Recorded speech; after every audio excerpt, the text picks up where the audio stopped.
Shalom, Israel. Today's lesson is called hair as a status symbol, and the importance of following the instructions here in our scriptures for Israel, and why it's important for us to heed instructions, as hair is a symbol of our status and our heritage. First precept I'd like to bring out to you is Jeremiah 10 and 1. I'll start at Jeremiah 1, and I'll work my way down from there. And it reads, "Hear ye the word which Yahweh has spoken unto you, O house of Israel." These are instructions specifically for the house of Israel. "Thus saith Yahweh, learn not the way of the heathen." Do not pick the customs up of the heathens that surround you, right? "Thus saith Yahweh Elohim, learn not the way of the heathen, and be not dismayed at the signs of heaven. For the heathen are dismayed at them, for the customs of the people are vain." The Most High is right here declaring that the customs of the heathen are vanity to us. And why is hair such an important feature and custom for us to recognize? Well, we're going to dive into the scriptures and find out. We're going to go into the law. We're going to go into Leviticus.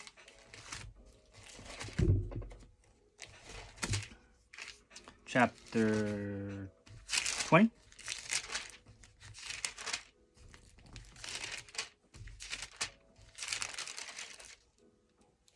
Leviticus chapter 20.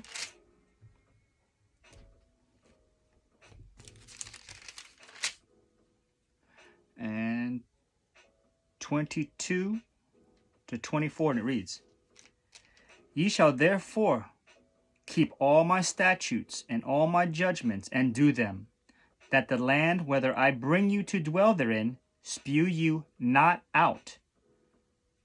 And ye shall not walk in the manners of the nation which I cast out before you, for they committed all these things, and therefore I abhorred them.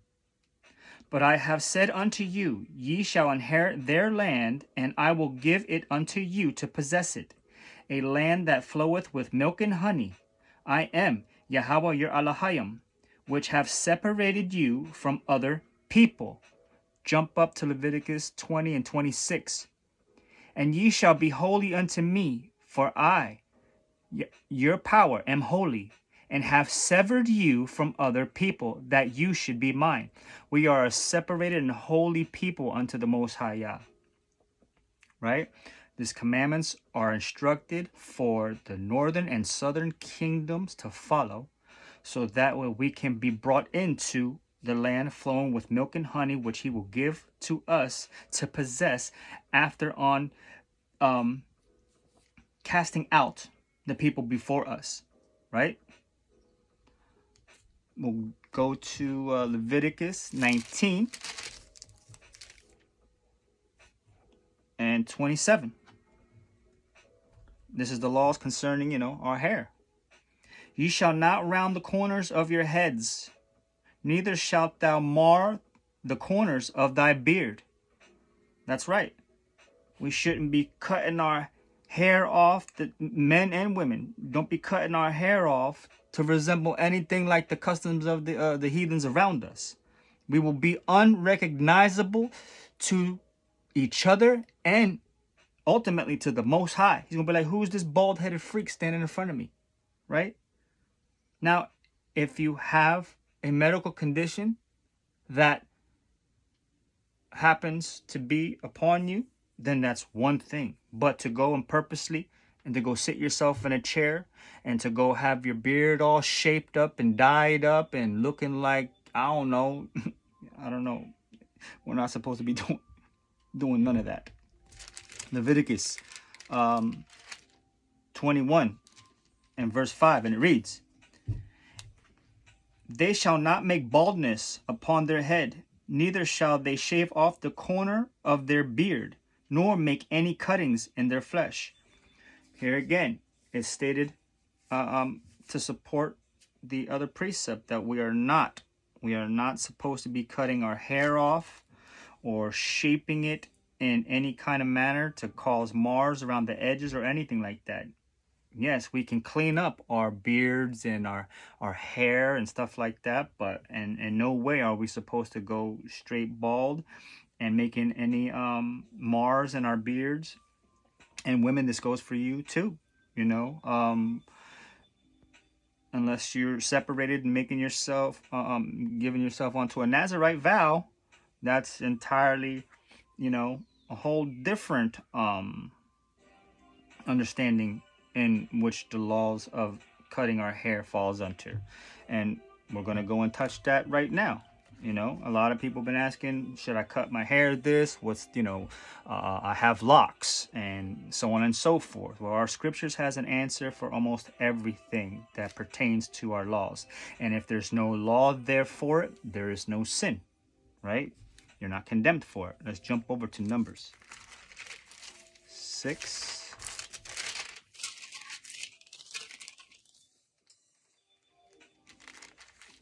And I'll read from 1 to 8. And it reads,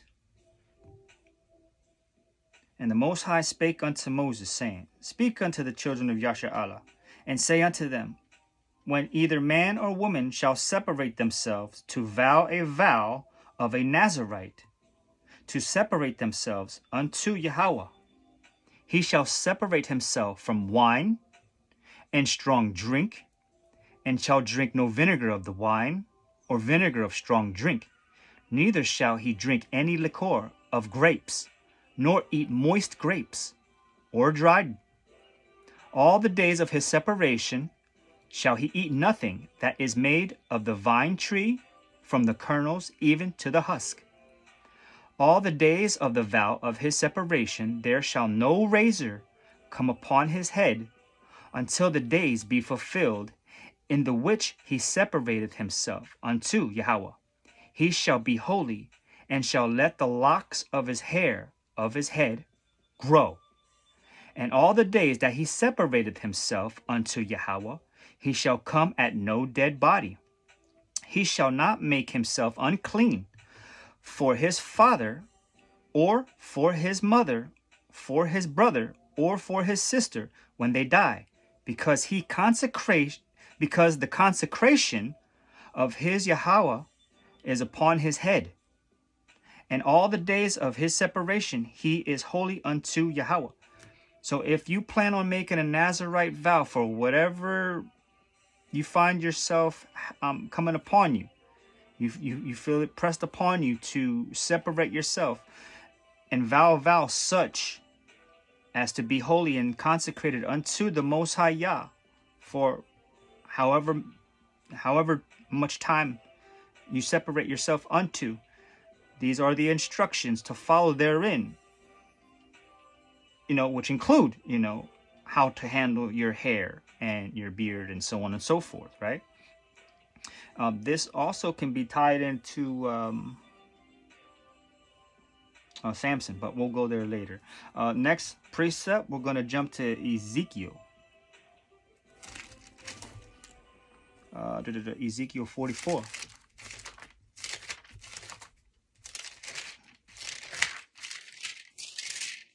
Ezekiel 44 and verse 20, concerning the Nazarite vow. And it goes, Neither shall they shave their heads, nor suffer their locks to grow long. They shall only poll their heads. So if you have locks, you poll your hair. You pull it back and you wrap it around so it's not dangling in front of your face, looking like a hot mess, so on and so forth, right? He's telling you right here, neither shall they shave their heads, nor suffer their locks to grow long. They shall only pull their heads, which means don't let it hang down like you're some hippie. You know what I mean? You pull your hair back. Neither shall any priest drink wine when they enter into the inner court. Neither shall they take for their wives a widow, nor her that is put away. But they shall take maidens of the seed of the house of Israel, or a widow that had a priest before. And we could jump over into the Apocrypha and touch on Tobit chapter 4 and 12, and it reads, pertaining to Ezekiel 44 and 22 here.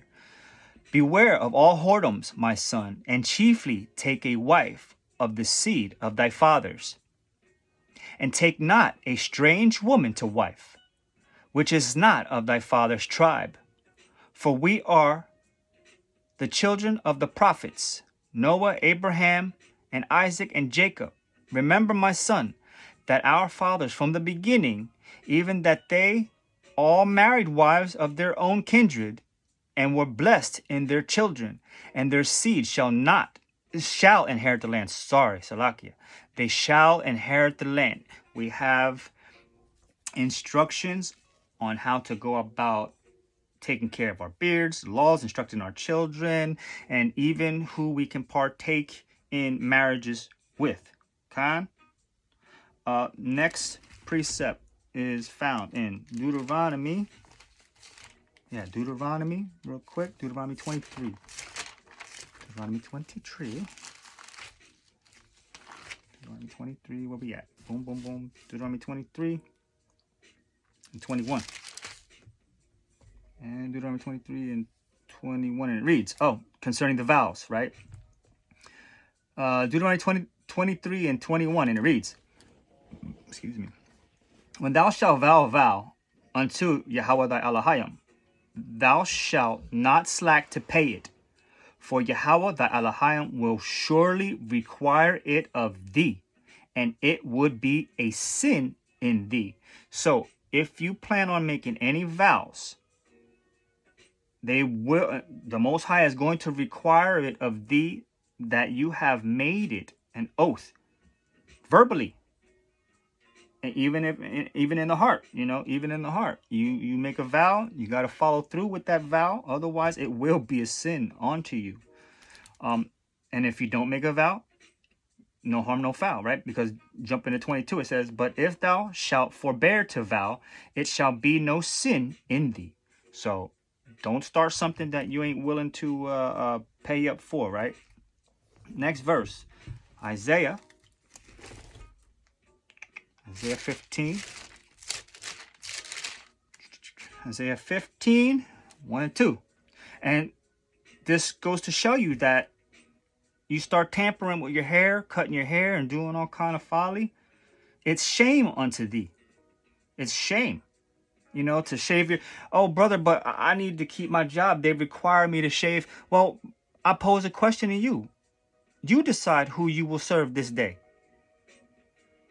You decide. Is there jobs out there or careers out there that require you to shave your beard? Or all of them like that? I don't know. There's got to be some... Obedience is better than sacrifice. Oh, but I'm making good money. I have this to pay for and that to pay for. Hey, you decide who you want to serve. Isaiah 15, 1 and 2. The burden of Moab, because in the night of Moab is laid waste and brought to silence, because in the night Ker of Moab is laid waste and brought to silence. He is gone up to Bajith and Dibon, the high places, to weep. Moab shall howl over Nebo and over Medeba. On all their heads shall be baldness, and every beard cut off. This is a sign of shame. It's a sign of straight shame. Let's jump over to Judges, chapter 16. 16, and I'm going to start at 15. This is the story concerning Samson when he cut his locks, right? I don't think he was rewarded when he cut his locks. If anything, he was disobedient because he was under a Nazarite oath to not do that. So 16 and 15, it reads, and this is Delilah speaking here. And she said unto him, how canst thou say, I love thee, when thine heart is not with me? Thou hast mocked me these 3 times, and hast not told me wherein thy strength lieth. She understands that he has strength, and she is not aware of where his strength lies, correct?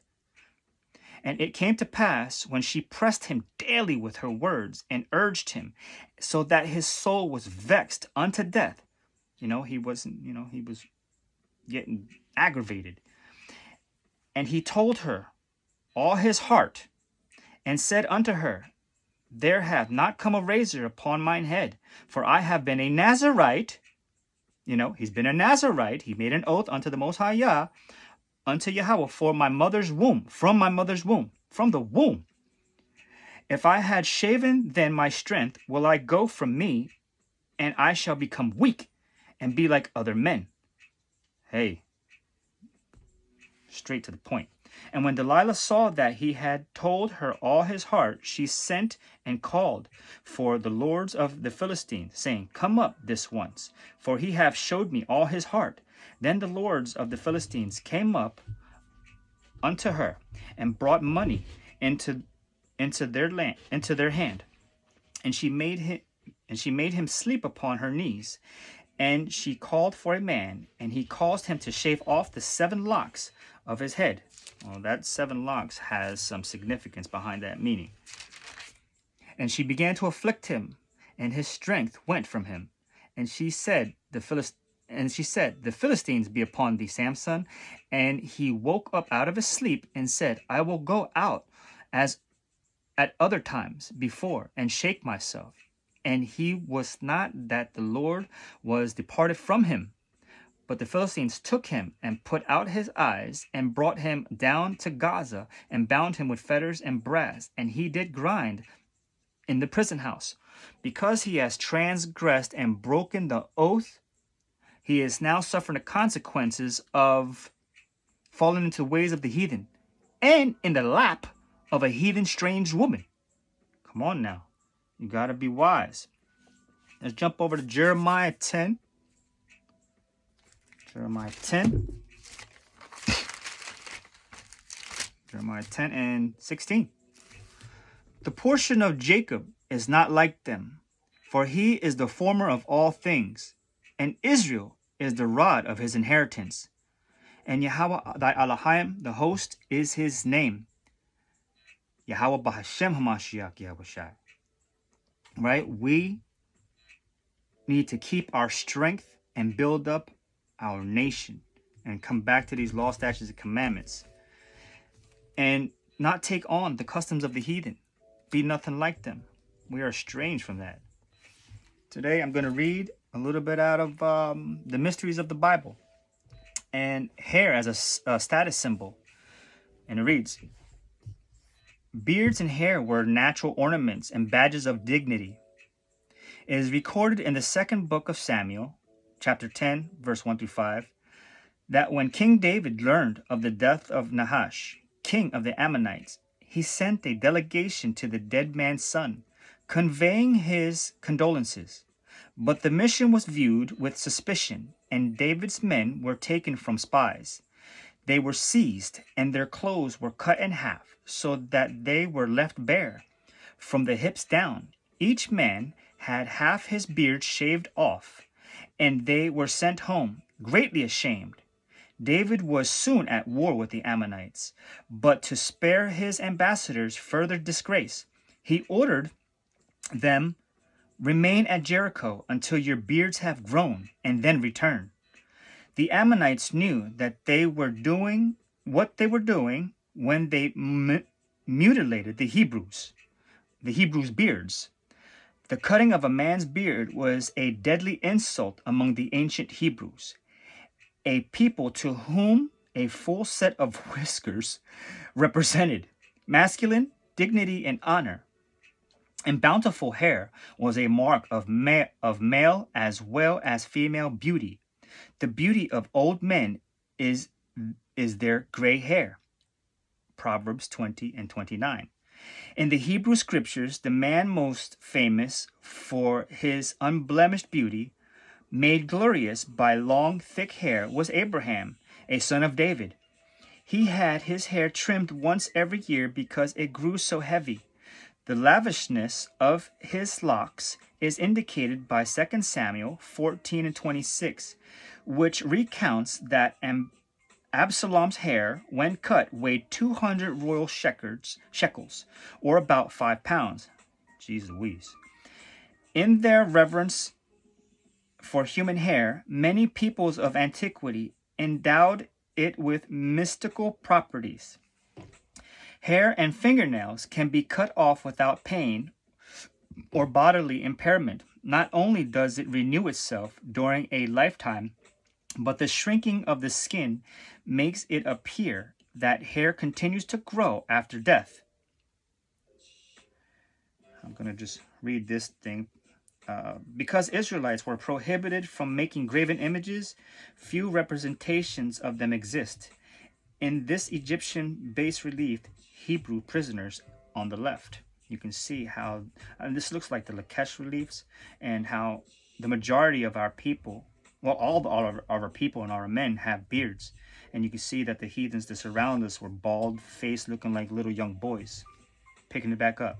The ancients believed that hair retained some sort of mystical connection with the body, even after being shorn from the head, and that the clippings could be used to work magic on the person to whom they belonged. The view of hair as life force and a source of a man's vitality is found in several cultures. Its significance for the Hebrews can be seen in the story of Samson, whose uncut hair was both a sign of his being dedicated to God and the source of his immense strength. Although razors, shaving, and cutting the hair are mentioned on numerous occasions in the Bible, only a single passage in the Old Testament, Ezekiel 5:1, makes reference to barbers. And although barbers are not even mentioned in the New Testament, there is outside evidence of their existence. In the time of Herod the Great, there was a staff of barbers at the royal court, as indicated by the Jewish historian Josephus. And that goes into, if you do the background research into barbers and barbarians and the Huns, where that all came about, you dig into that stuff. Picking it back up. In all probability, there was also temple barbers who administered the ritual shavings of Nazarites and Levite initiates.